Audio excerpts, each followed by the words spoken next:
Here we go. Okay, let's do this.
So today we're going to continue our series of looking and building a spiritual foundation for life. Today we change very slightly our methodology of what we're doing.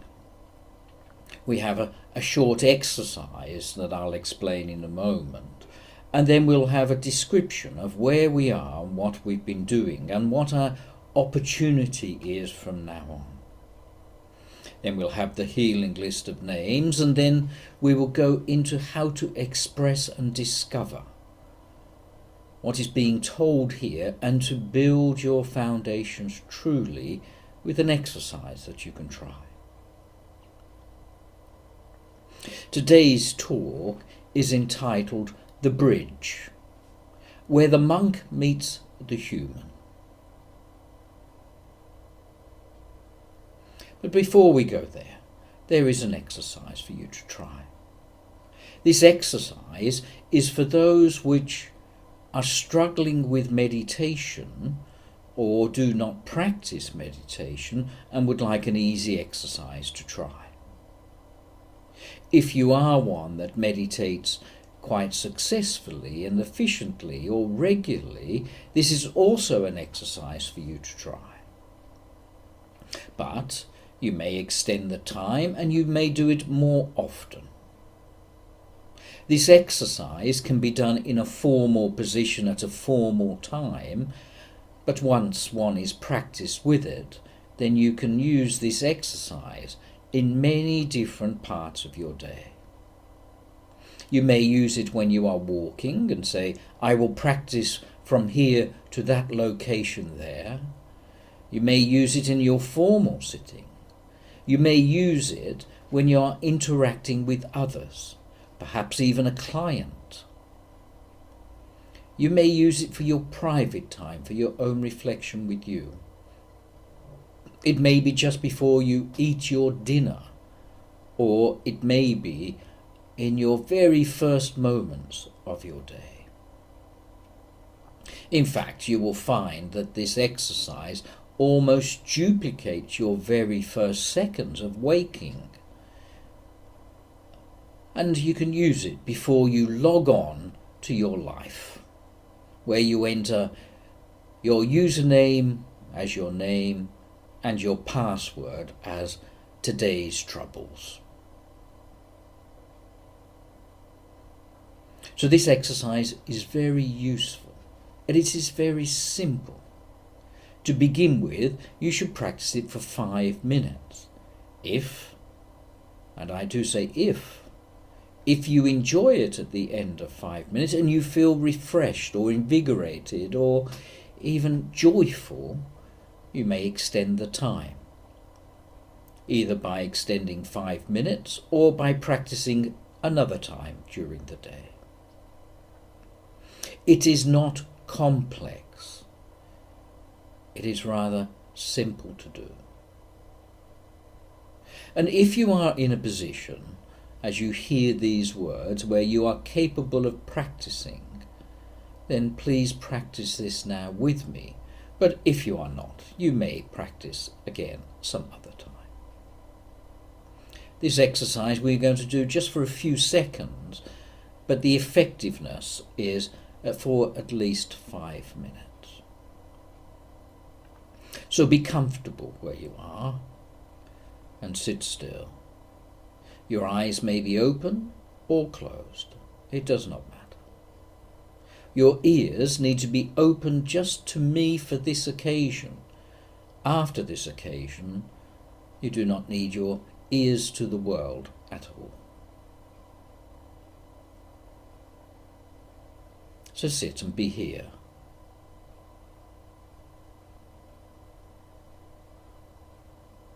Bring your attention inside.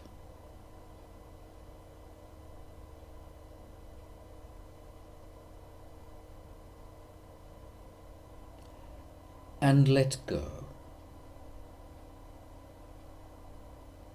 Let go of the needs of your mind and the pull of your heart.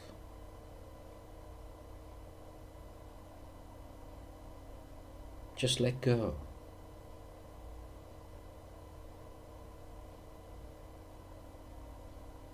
Let your thinking stop if it wants to, but let go of all effort.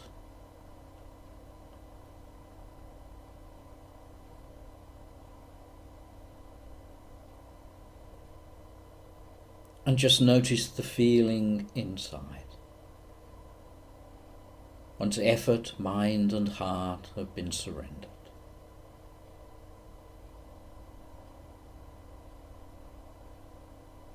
No boundaries, no borders, no effort.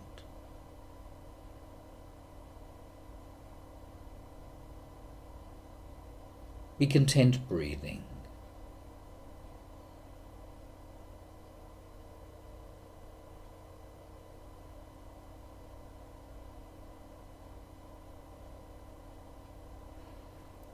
And that concludes our exercise. As I said, it was only for a few seconds so you understood. You may practice this many times.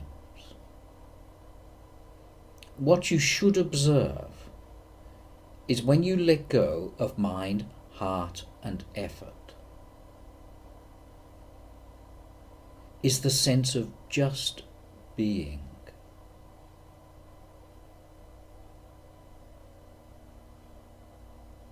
Where the needs of the world are not required at the moment. And you can just be. And you should then be able to determine the difference between being and doing.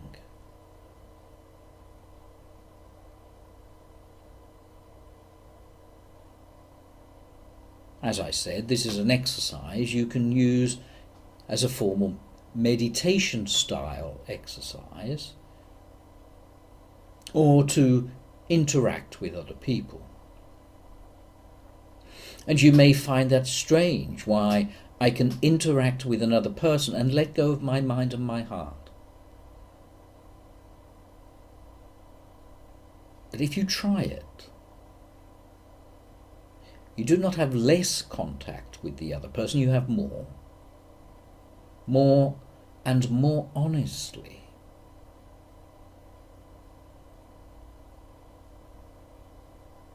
"5 minutes, that's all I ask each morning. More if you are willing and able."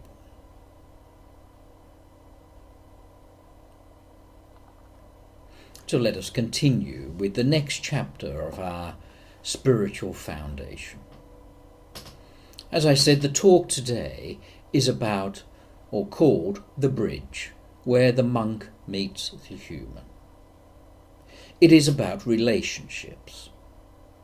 If you are interested in relationships and find these to be the most rewarding and the most confronting, then I will address relationships in great detail during May, June, July and August. If you are interested in any aspect of relationship, we will tackle them then. Not as therapy to ask you to change, but so you can have intimacy first with yourself. And you'll see that in today's talk.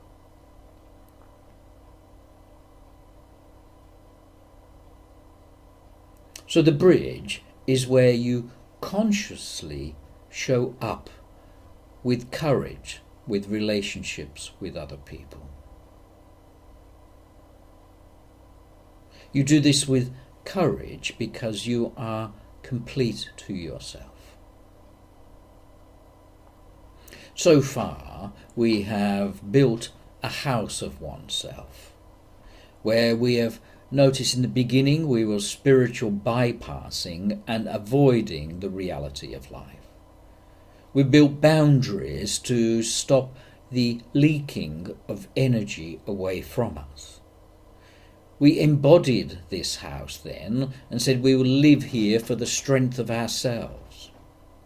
And as we moved in, we met the shadow in the basement and began to integrate with it. We then chose the correct eyes to look out into the world, one full of ego or one full of openness. And now we choose to look into the world and go into the world. But as we built this house now, and you feel fully bound, You feel totally embodied. You have dealt with your shadow and it's fully integrated into you. You hit a spiritual trap. A trap that many people at this stage fall into, where the house is so beautiful now. It's beautiful on the inside, the garden is well tended, it feels safe, it feels protected, it feels rich in the heart. And it feels like the whole world out there is where the trouble begins.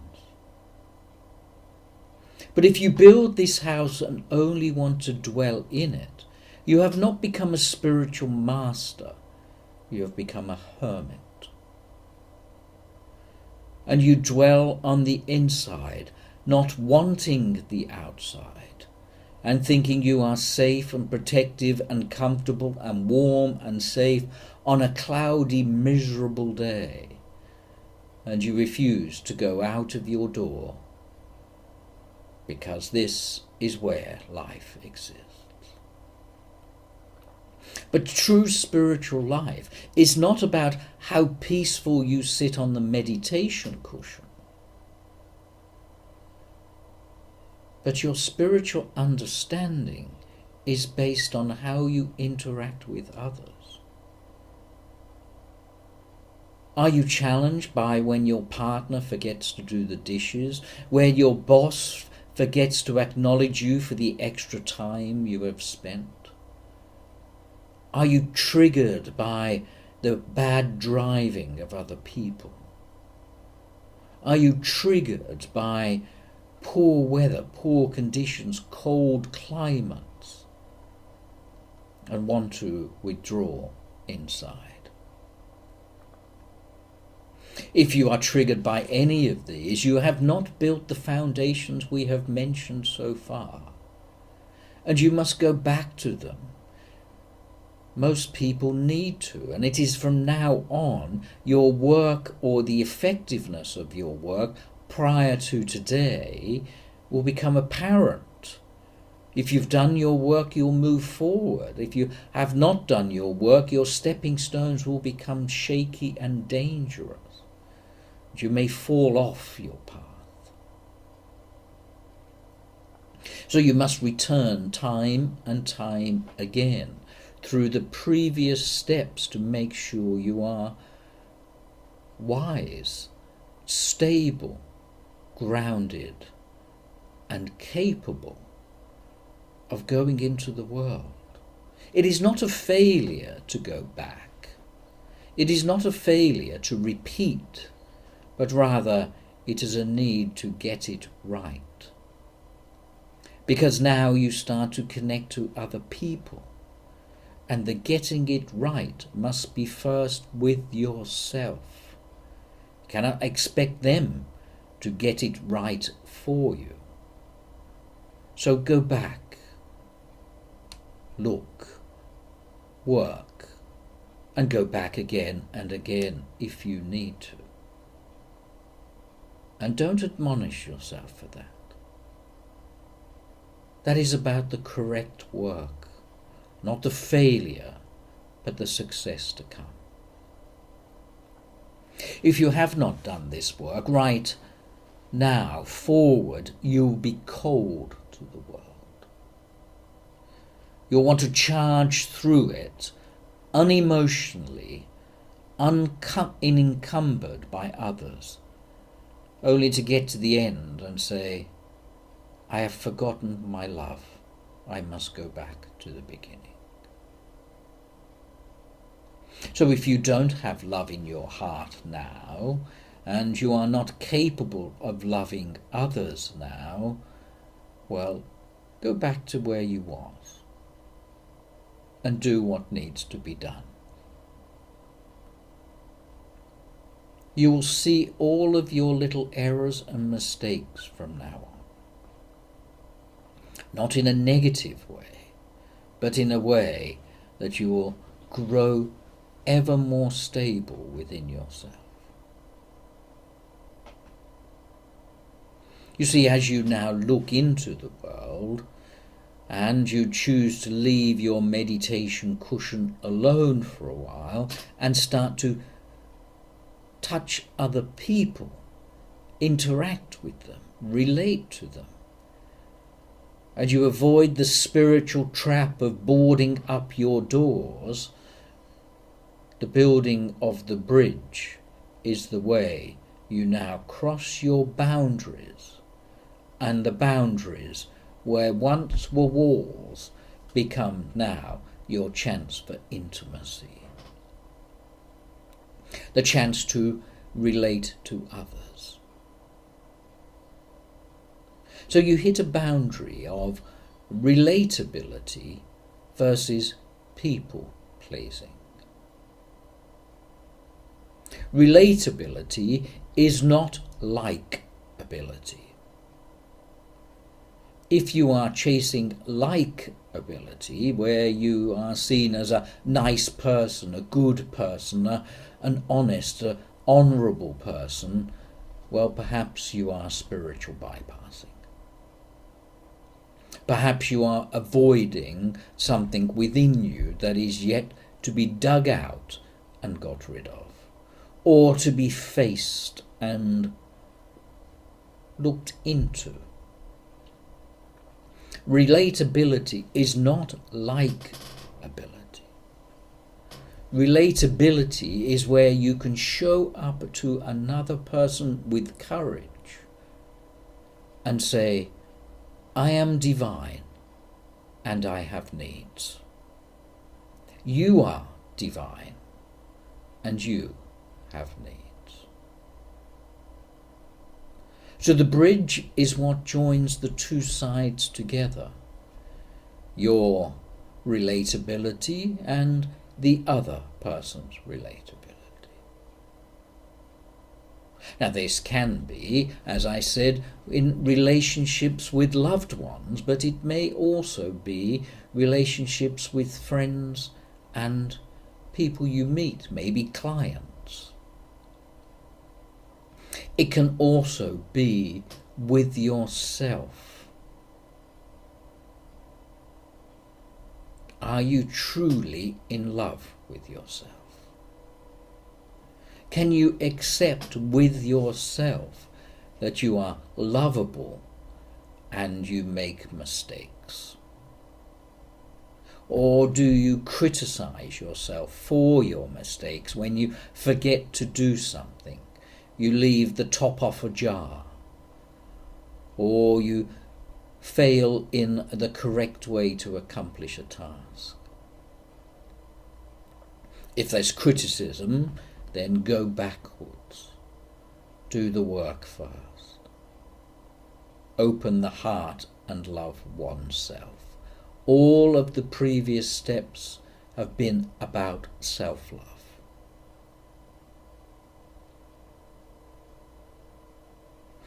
So as you build this connectedness, you now have the opportunity of building a bridge to other people. This bridge needs to be built in the correct way. As you build your side of the bridge to another, the other builds the bridge towards you. If you build your bridge too flimsy, then you will lose yourself in the relationship. And you will lose yourself and think you are none other than the other person, and you must fill their needs, not your needs. Their needs are more important than your needs. Your bridge is flimsy and you have not done the previous work.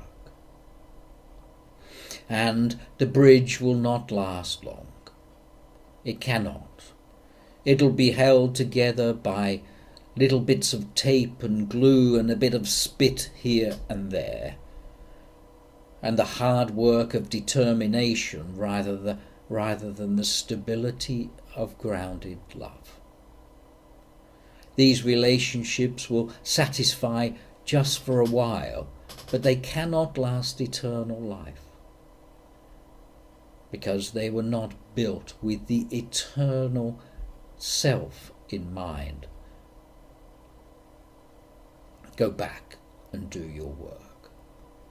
If you have built your share of the bridge too rigid, then you will stonewall, you will block the other person. And if you block the other person, your sense of self is also not stable. And the relationship so hard is not flexible to endure the storms relationships can bring. It will not last the 10 cents of time because it resists the wind rather than sways with it. It is not based in any true sense of self, but is based in the fear of one's self. And you have not done the work sufficiently prior to this. When you build your share of the bridge, are you building it on trauma? Are you building it on the need to escape? Are you building it on a way to avoid? If so, then there is work to be done. But you must look across to your partner's share of the bridge. Are they building it on needs, on desires, on expectations, on control, manipulation,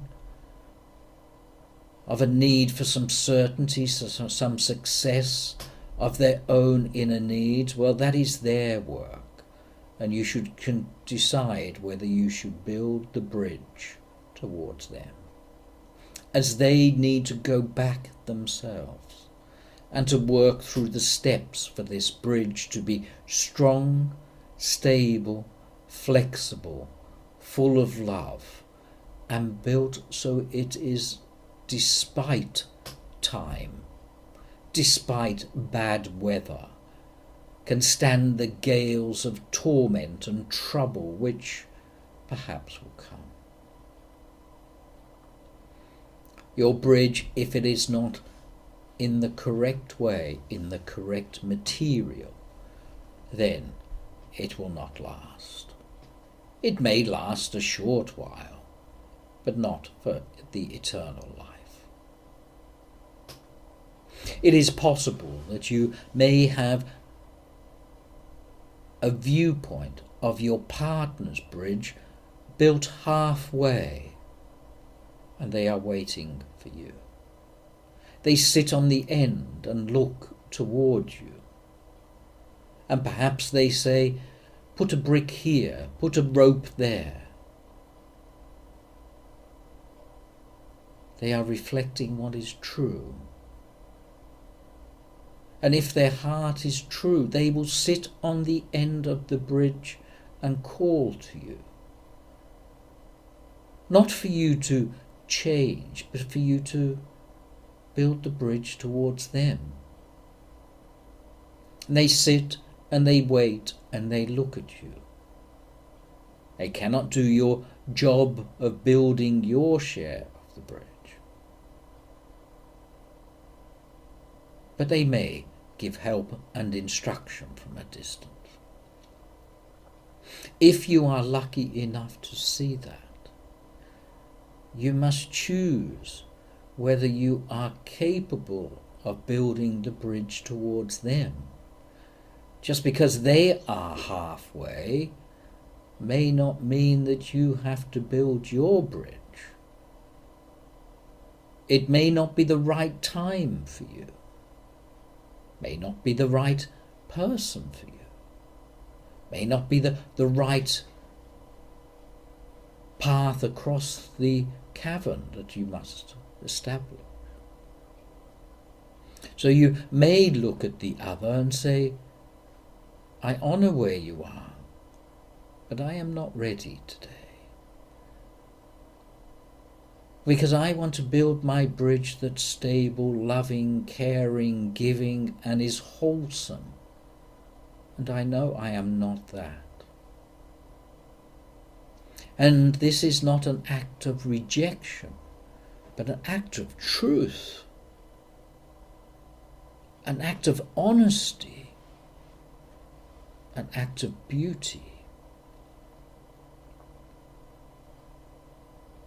So if that bridge is built toward you, you still have the opportunity to say yes or no.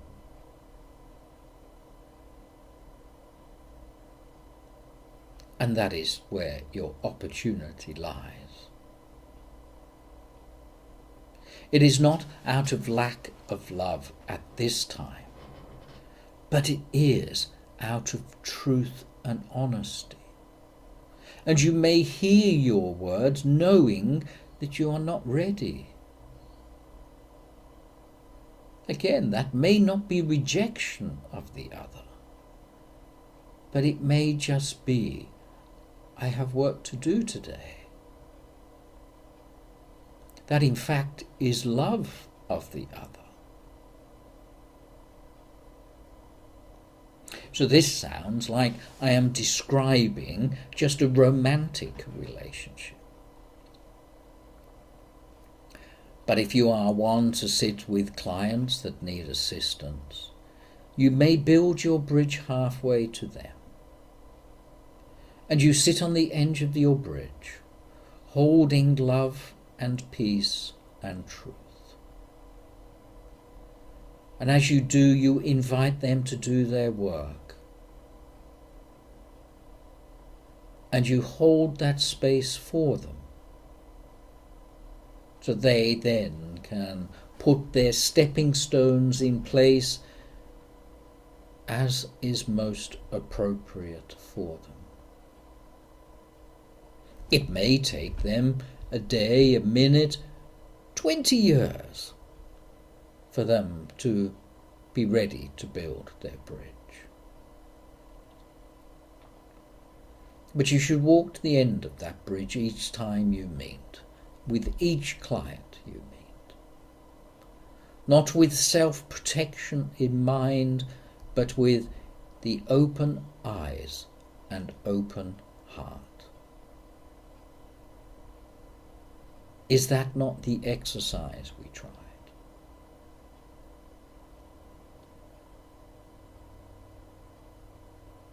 So you now face the opportunity, both of testing where you are and building the true bridge of connection between you and the other.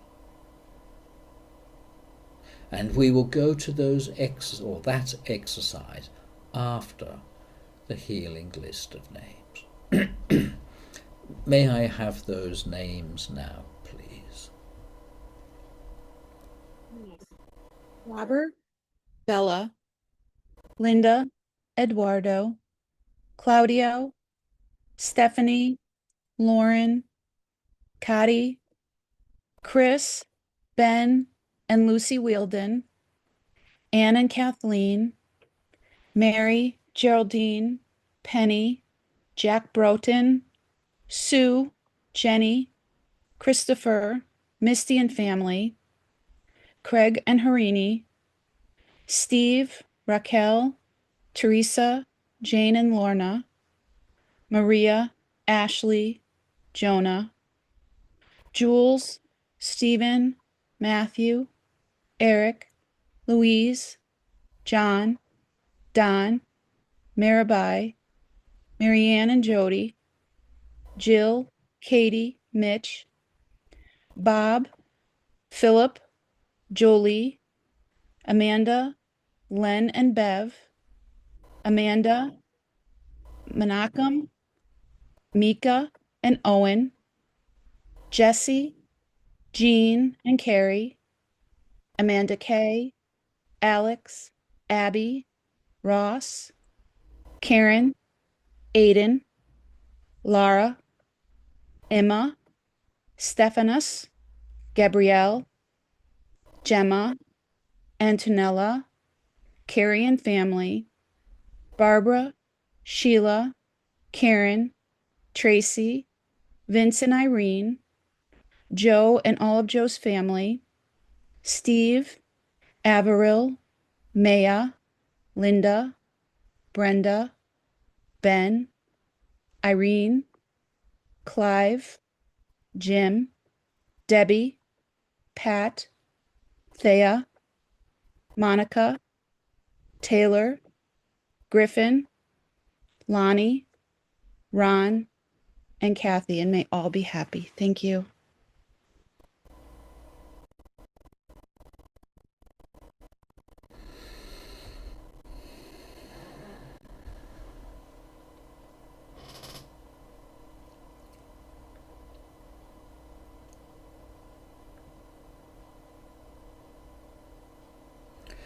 Building the bridge from oneself to another, from oneself to oneself, from the ego or the child self to the true self. Cannot be a bridge built in pain, but must be a bridge built in truth and love. It is not a bridge which does not span any distance. Rather, it is a bridge of heart and mind working in truth. If your mind is tormented, if your heart is held back, the bridge is not complete. It may look well, but the mortar is weak. The knots in the rope not quite strong enough. And they will last some time. But they will become frayed and difficult. So if you've done your work and you are now with a good sense of oneself and willing to go into the world and risk all for your intimacy, then it is done with love. And you may cross your bridge. If you cannot cross your bridge with love, if the bridge is not built with love, I suggest you do not take a step. You will not reach the whole unified state if you forget your love or avoid it. All beings have love, but is your heart closed to it? Are you avoiding a little splinter in the corner?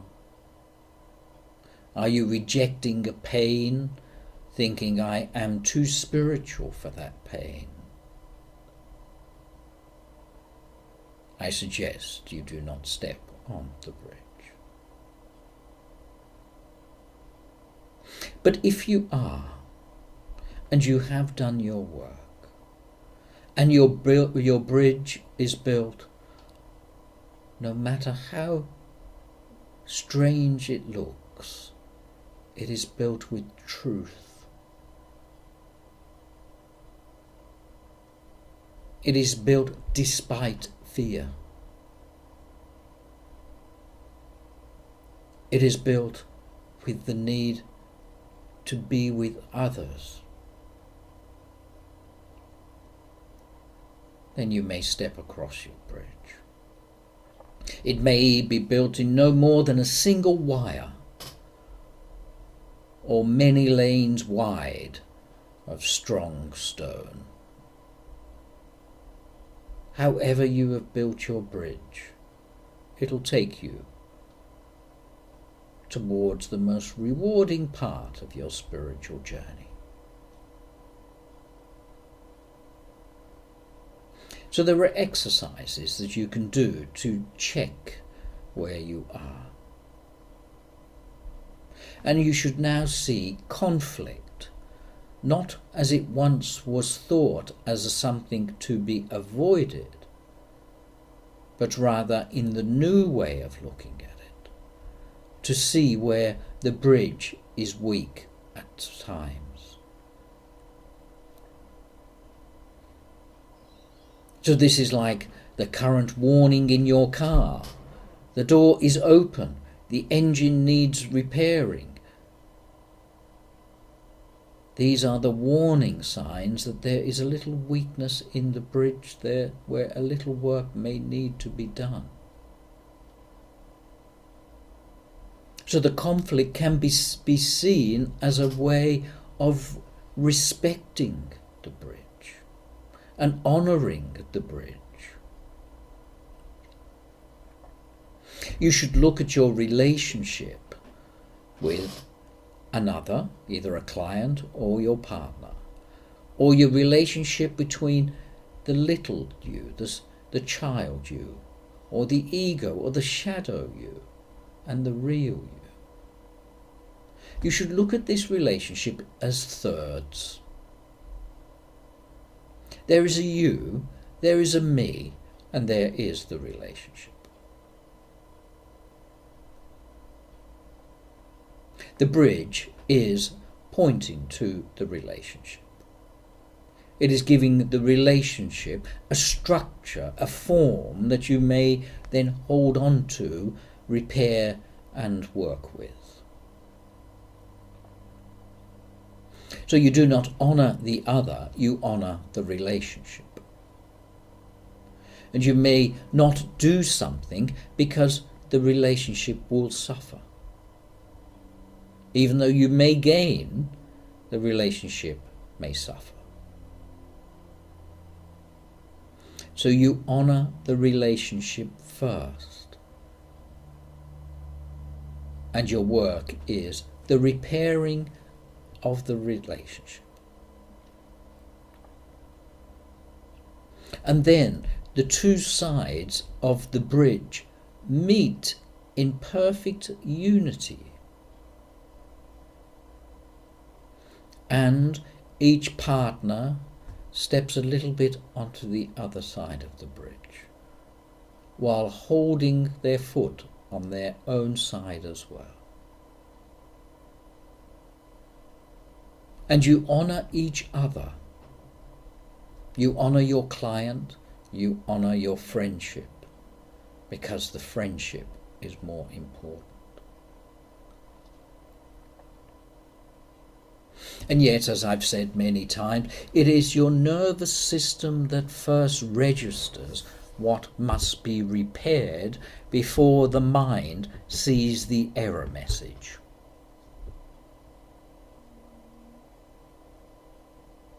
So your nervous system is like the Wi-Fi to life.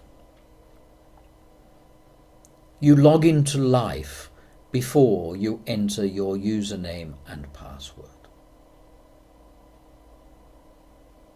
And the little triggers within you are a sign that engine needs repair, the window is open.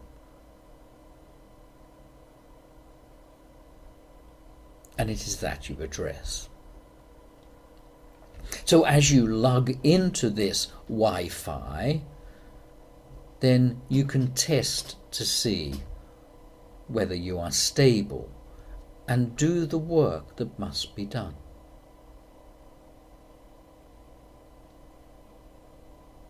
So at any stage in a relationship, let us say on the first few days to many years in, the following exercise would be useful to you. If you are beginning to build your bridge towards another, this exercise will be useful to you. If you have lots of pain and trauma that you either know or do not know about, this exercise will be useful for you. If you have previously bypassed and pretend these incidents do not exist, again, this exercise will be useful to you. And it is in two parts. The first part, let us call it the nervous system. You may do this in front of a partner, or you may do this in front of a mirror. It'll be a test for your truth. It is the easiest part of the two exercises, or two parts of this exercise. So you sit with one that I would hope loves you. And you sit with them. And you use your anchor exercise we gave right in the beginning of the spiritual bypassing. And that is when your head is full of so much energy, so difficult to see, so difficult to think. You bring the energy down to the lower chakras to clarify your mind. And you connect your feet to the ground so you feel very grounded where you are. And one of you closes your eyes and thinks of a particular difficult situation the two of you have had with each other. They bring it to mind, they do not say it.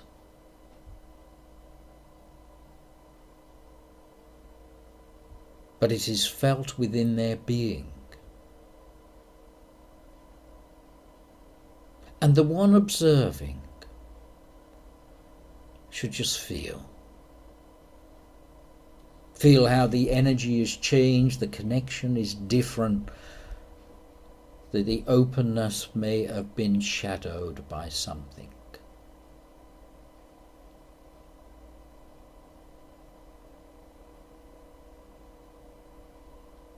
Now this is a sign that the bridge is alive, that the bridge can be felt between the two of you and then can be blocked or shielded from. It is a sign the connection is there and you can feel this bridge.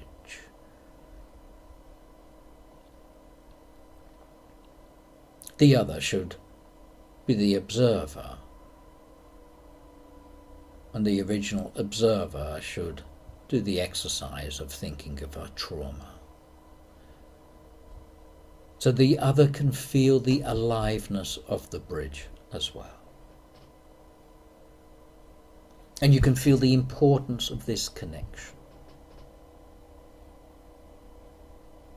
And now you go to the second part of the exercise. This is very difficult, or can be. But it is how you turn toxic positivity into honest, loving truth. So you each go in turns, and you take the 4 steps. The first one is you share an honesty of something that occurred. Let us say you were late for an appointment today. You should then embody that and say, my body felt like this when you did that.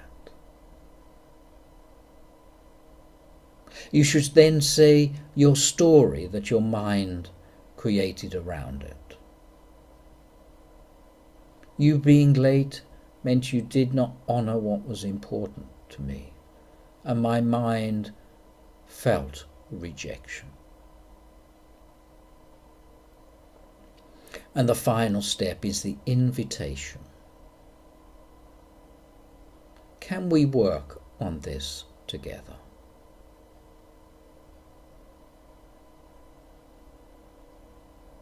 The observation, the feeling, the story, the invitation. If there's a bond of openness between the two of you and the other person has done sufficient work, they will listen and they will hear your pain and your love, not as rejection, but of an opportunity. And this is where the lens of clarity, the correct eyes are important. Remember, judgment closes the heart. Discernment opens the eyes. And that is right at this point. Do you judge the other person that they are being silly or stupid or arrogant or whatever words? Do you judge that? Or do you let your eyes open and see a pathway to building a stronger bridge?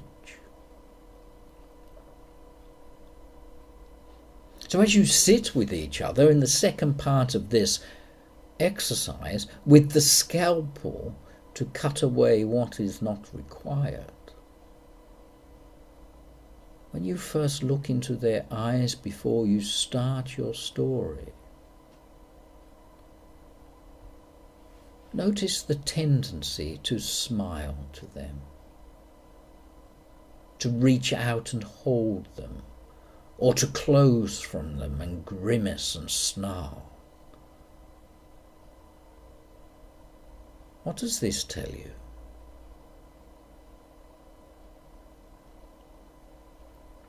So, of course, you each have a turn. I'm sure your partner has another incident just the same. Each of these expressions is done with openness, not with judgment. And you watch and listen with openness, not with judgment. And the conflict is then a path. It's not a wall. It's not the closure of heart, but the openness of, well, let's add a little bit of glue here and there. Let us repair. And the honesty of the relationship is first. If someone truly loves you, they love the relationship. They worship the relationship, and the effort is towards making the relationship right. Not pleasing the other, but saying, let's organise this together, let's step towards that together, let's put this correct, let's do this work. That is gold, isn't it? Is it not? It is gold in the sense of brick and mortar.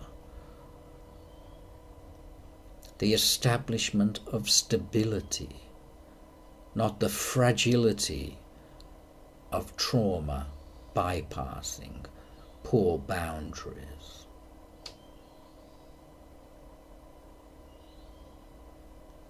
To this true bridge between you and yourself, you and a friend, you and a client, or you and a loved one,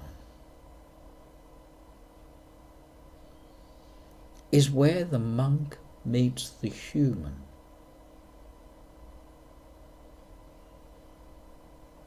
It is where the heart hits the road. It is where the love is given outwards, not knowing whether it's coming back or not. So if you feel safe and want to be a hermit, but if you feel confident in yourself but about yourself, let the monk meet the human. And cross your bridge.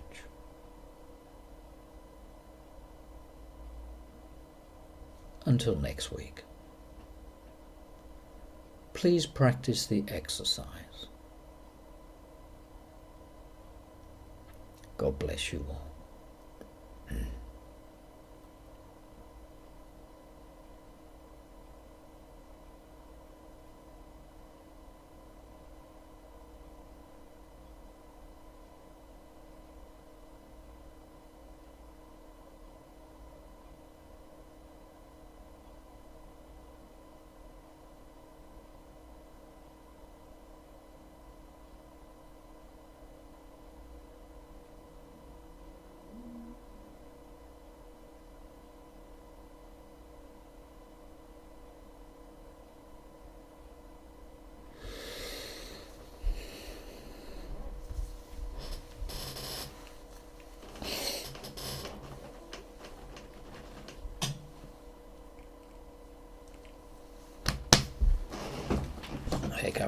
did that. Hey,